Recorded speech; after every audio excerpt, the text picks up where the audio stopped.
Bumubuti na noon ang lagay ni Joanne sa ospital at nagre-respond na din ang katawan niya. Baka ilang linggo na lang ay gagaling na talaga siya. Nagising isang araw si Joanne at unang bumungad sa mapupungay niyang mata ang mukha ko. Tita, mukhang nagigising na si Joanne. Kinakabahan kong sambit sa mama niya. Joanne, anak, kamusta ng pakiramdam mo? Tanong ng mama niya sa kakagising na si Joanne. Mahal, salamat at nandito ka. Mahinang sambit ni Joanne sa akin. Nagtaka ako sa tagpong iyon. Bakit hindi galit si Joanne sa akin? Bigla naman dumating ang isang doktor para kausapin kami at obserbahan na din si Joanne. Dok, kamusta na po si Joanne? Okay na po ba siya, Dok?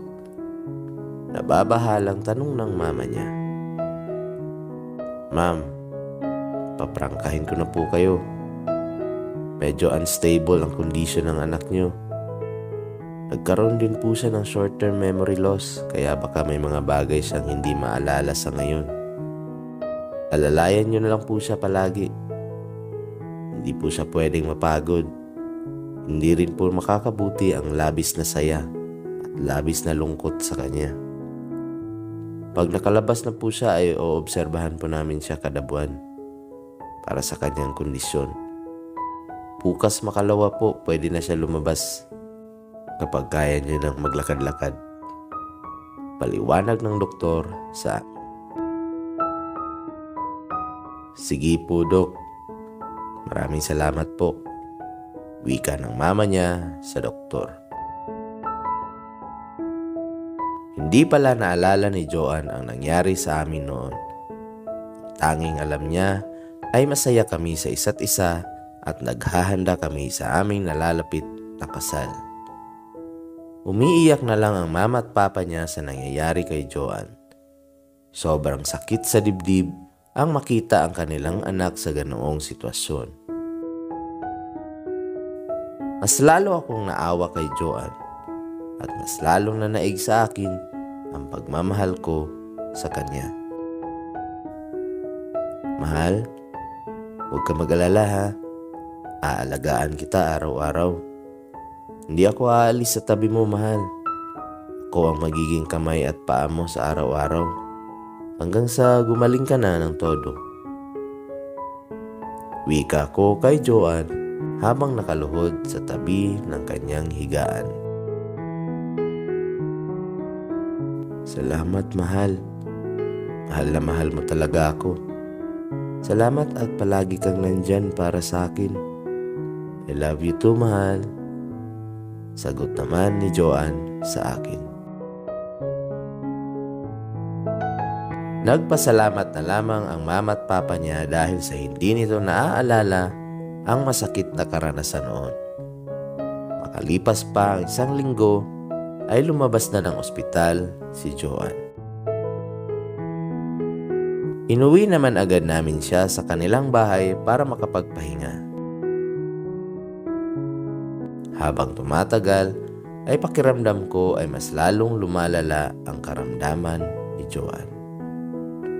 Madalas din siyang sinusumpong ng pananakit ng dibdib hanggang sa bumalik na naman ulit siya ng ospital. Inobserbahan muli siya ng doktor at napag-alaman ang tunay niyang kalagayan. Dok, kamusta na po anak ko? Ano po nangyayari sa kanya? Nababahalang tanong ng mama niya sa doktor. Ma'am, nasaan po asawa niyo? Saka nobyo po ng anak niyo. Mas mabuti po na marinig niyo lahat ng sasabihin ko. Tanong ng doktor sa mama niya. Nandyan lang po sila, Dok. Tawagin ko po muna. Dali-dali kaming pumunta sa doktor para makinig sa sasabihin nito ukol sa kalagayan ni Joanne. At isang hindi magandang balita ang sinabi niya sa amin. Ma'am, sir, ikinalulungkot ko pong ibalita sa inyo. Pero nasa 3 hanggang 5 buwan na lang po itatagal ng anak nyo. Nagka-impeksyon na po ang butas sa puso niya. At malamang ay bibigay na din po yan agad. Marami na din pong organs niya ang dinamay ng hindi magandang blood flow sa puso niya. I'm sorry po ma'am, sir. I advise po na ipagawa nyo na lang sa kanya lahat ng gusto niyang gawin. Maliban sa mga nakakapagod na bagay. Saka ipagdasal na lang po natin siya palagi. Nanlumo kaming lahat sa narinig na iyon. Parang dinurog ang aming mga puso sa balitang iyon ng doktor. Masakit man tanggapin, pero wala na raw kaming magagawa. Matapos lang ang ilang araw, ay inuuwi na namin sa bahay nila si Joanne. Ayokong sukuan si Joanne sa panahong iyon. Kaya kinausap ko ang mama at papa niya na agahan ang kasal namin para na din matuwa si Joanne.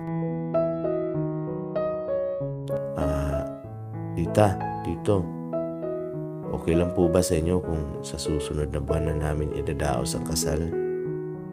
Tanong ko sa mama at papa niya na may halong pagmamakaawa. Agad-agad, mahal? Nagmamadili ka ba? Ulat na tanong ni Joanne sa akin. Oo, mahal.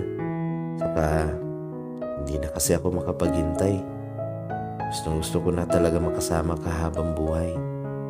Porsigido kong sagot sa kanya. Walang kaalam-alam noon si Joanne sa tunay niyang kalagayan. Ang alam lang niya ay may sakit siya na kailangan lang ipahinga. Inilihim namin sa kanya ang lahat para na din hindi siya panghinaan ng loob. Nalalapit na noon ang aming kasal at nasa bahay kami nila Joanne para mag-finalize ng mga gagawin para sa kasal nang biglang dumating si May sa bahay nila. Wow! At nagkabalikan na pala kayo. Sana all. Di kayo na. Kayo na ang masaya. Inis na wika ni May. Teka May, anak. Dahan-dahan ka lang muna sa bibig mo. Awat ng mama niya sa kanya. Isa pa kayo ma. Pare-parehas kayong lahat. Hindi nyo na kailangang ipamukha sa akin na mas mahalaga sa inyo yung pulpul na yan. Sumbat ni May sa kanila. Teka mahal, anong pinagsasabi ni May? Anong nagkabalikan? Hindi naman tayo naghiwalay, di ba? Saka bakit nagagalit ka May? Ano bang nangyari sa'yo doon sa Australia? Nagtatakang wika ni Joanne. Isa ka pa.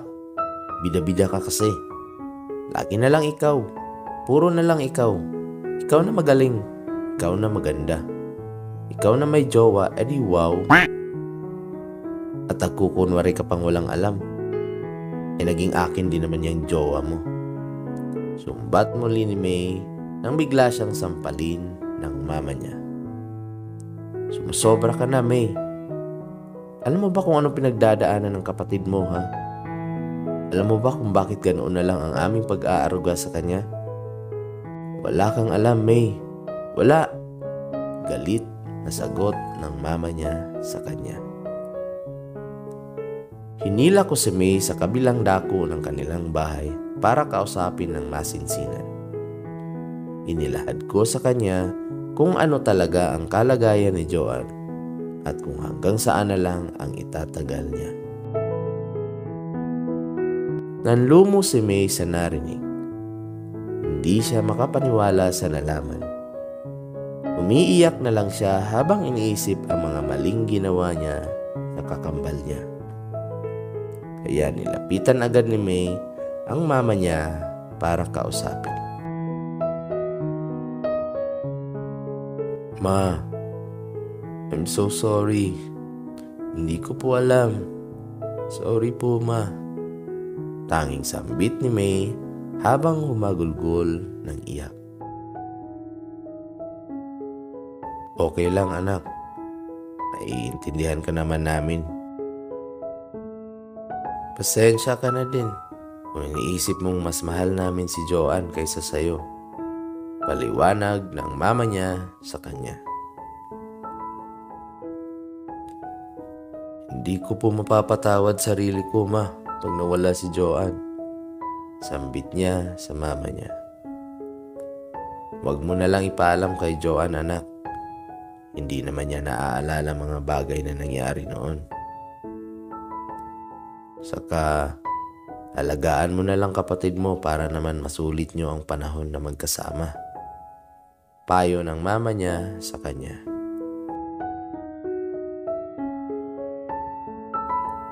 "Opo, ma.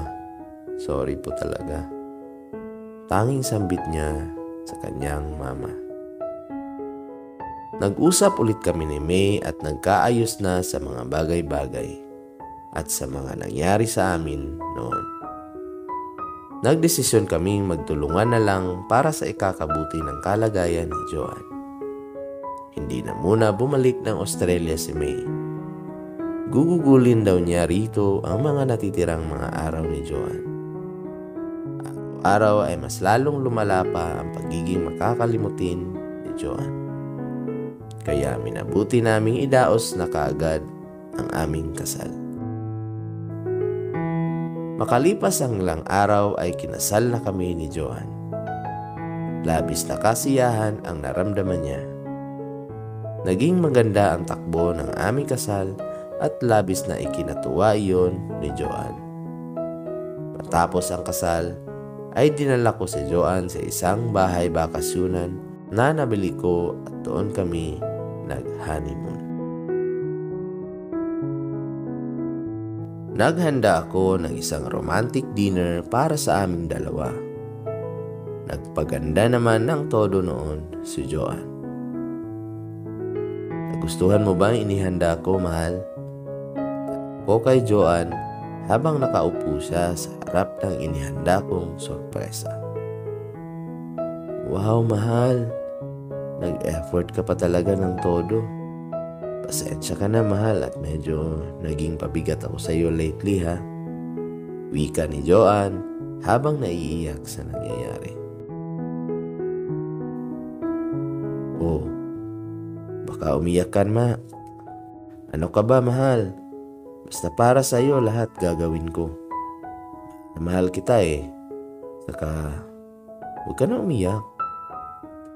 Bawal pa naman sa iyong nalulungkot." Sagot ko naman sa kanya, sabay paalala sa mga bagay na iyon.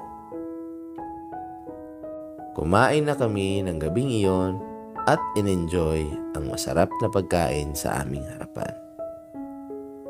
Pagkatapos kumain, ay dumiretso na agad kami sa higaan. Nagbihis muna si Joanne ng inihanda niyang nighty dress para sa unang gabi namin. Matapos magbihis, ay lumabas na agad si Joanne.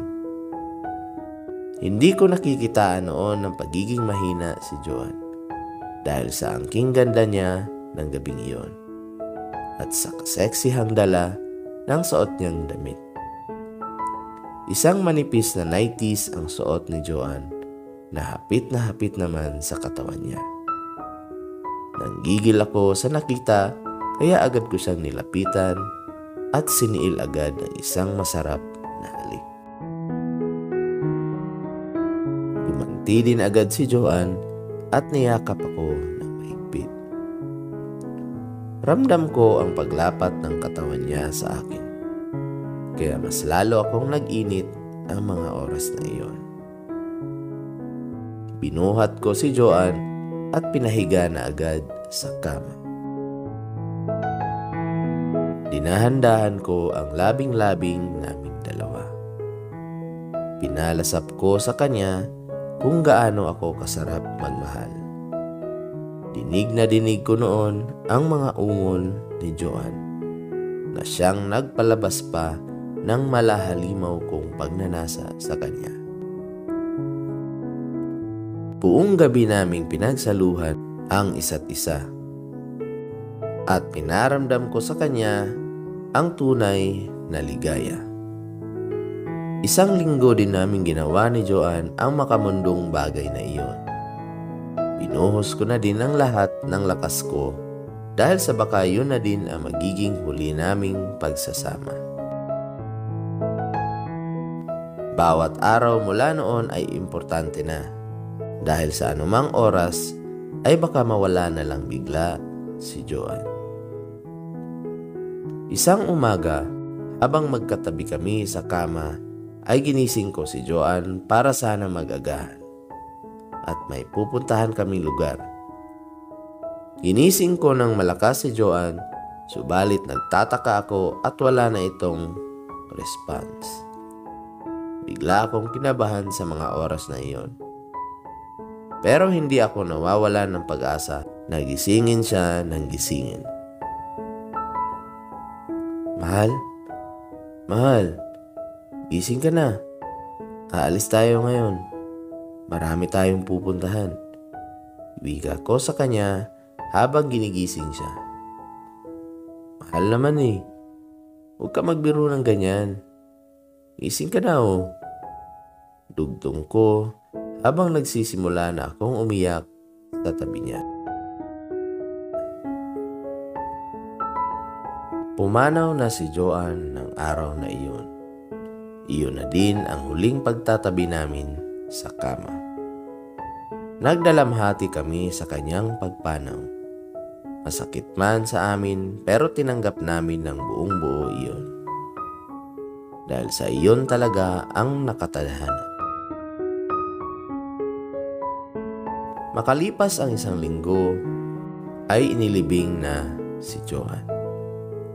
Wala kaming ibang nagawa sa araw na iyon, kundi ang humagulgol na lang ng iyak habang tinitignan ang unti-unting pagbaba ng kanyang ataol sa ilalim ng lupa.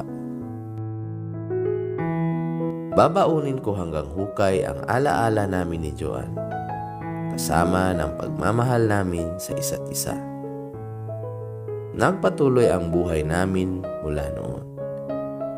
Hindi na din bumalik ng Australia si May.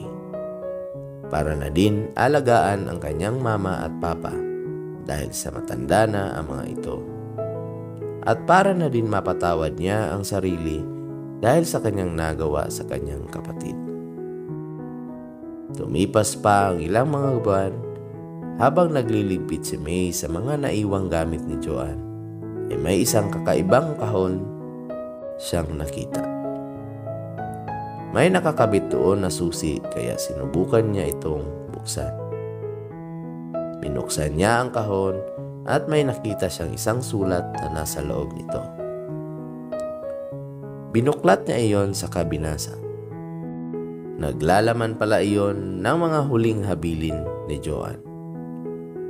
Habang binabasa iyon ni May ay may isang habilin doon si Joan na nagpagulat sa kanya. Hiniling pala ni Joan na alagaan niya ako. Na kapag nawala siya ay kung maaari ba na mahalin niya raw ako katulad ng pagmamahal niya sa akin. At alagaan ako dahil sa sobrang mahal na mahal raw ako ni Joan. Natigilan at nag-isip muna si May sa mga kahilingang iyon ni Joan. Alam niya sa sarili ang kasalanang ginawa niya sa akin sa pagsisinungaling at pagsira ng relasyon namin ni Joan. Nag-isip ng maigi si May sa oras na iyon. Sa laki ng kasalanan niya kay Joan ay alam na niya kung paano siya makakabawi rito. Pero hindi pa niya alam kung paano at saan siya magsisimula. Isang araw ay nag-text sa akin si May para makipagkita at may pag-uusapan raw kami. Edgar, si May to. Pwede ba tayong magkita? May pag-uusapan tayo tungkol kay Joanne.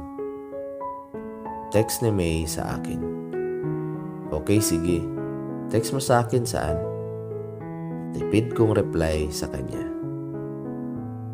Nagkita kami ni May sa isang restaurant. Kumain at nag-usap kami roon tungkol kay Joanne. May gustong sabihin si May sa akin subalit hindi niya iyon mabigkas sa aking harapan. Kaya natapos ang araw na iyon na hindi kami nakapag-usap ng seryoso. Ano ka ba, May? Simpleng bagay lang di mo pa magawa. Madali lang naman sana sabihin yun. Wika ni May sa kanyang sarili. Okay ka lang ba, May? May sasabihin ka yata? Tanong ko kay May. Wala, Edgar. Hindi masyadong importante. Anyways, salamat sa pagpapaunlak mo sa imbitasyon ko. Sasalamat niya sa akin. Walang ano man, May. Matipid kong sagot sa kanya. Nagkanya-kanya na kami pag-uwi dahil sa parang nagkakailangan kami sa isa't isa. May gustong sabihin si May pero hindi naman niya iyon mabigas. Kaya nagdesisyon kami na umuwi na lang at mag-usap ulit sa susunod na mga araw. Habang pauwi si May ay bumabagabag sa kanya ang mga sasabihin sa akin. Kailangan ko pa ba sabihin to kay Edgar? Huwag ko na lang kaya sabihin sa kanya. Gusto ko din naman sa Edgar. Saka gusto kong bumawi kay ate sa lahat-lahat. Kaya gusto ko sumaya sa Edgar at may paramdam ko sa kanya na parang hindi nawala si ate. Tama, yun na nga ang gagawin ko. Wika ni May sa sarili. Mula noon ay madalas na akong niyayaya ni May na lumabas. At madalas namin pag-usapan si Joanne. Unti-unting nawala ang galit na nararamdaman ko noon kay May. Napatawad ko na din siya ng buo. At mula noon ay naging magkaibigan pa kami. At naging mas malapit pa sa isa't isa. Hanggang sa dumating sa puntong may nangyari na namang muli sa amin. Nasa bahay ko noon sina May at pamilya niya. At doon kami nag-celebrate ng second death anniversary ni Joanne. Saglit lang ang mga magulang niya roon at umuwi din naman agad.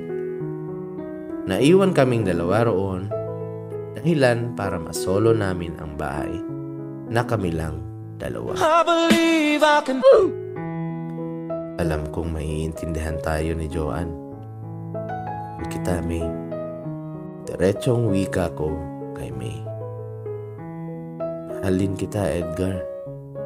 Alam kong hindi ko kayang palitan si ate sa puso mo pero pangako, mamahalin kita ng higit pa sa pagmamahal ni ate. Sagot naman ni May. Hinalikan ko agad si May sa kanyang labi at hindi na kami nakapagpigil pa. Nangyari na nga ang dapat na mangyari. Naging sabik kami sa isa't isa at pinagsaluhan namin ang gabing iyon na magkasama. Nagsama na kami ni May mula noon at nagdesisyon na din kaming magpakasal. Kinuwento sa akin ni May ang mga huling hiling sa kanya ni Joanne. Pero pinaliwanag niya na hindi iyon ang naging basehan niya para mahalin ako. Totoo ang nararamdaman niya sa akin at pinagsisisihan niya ang mga nagawa noon. Sa ngayon ay may isang anak na babae na kami ni May at pinangalanan namin siyang Joanne. Masaya at masagana ang aming pamumuhay ngayon kasama ang alaala namin pareho kay Joanne. Sana ay nagustuhan niyo ang aking kwento. Lubos na gumagalang, Edgar.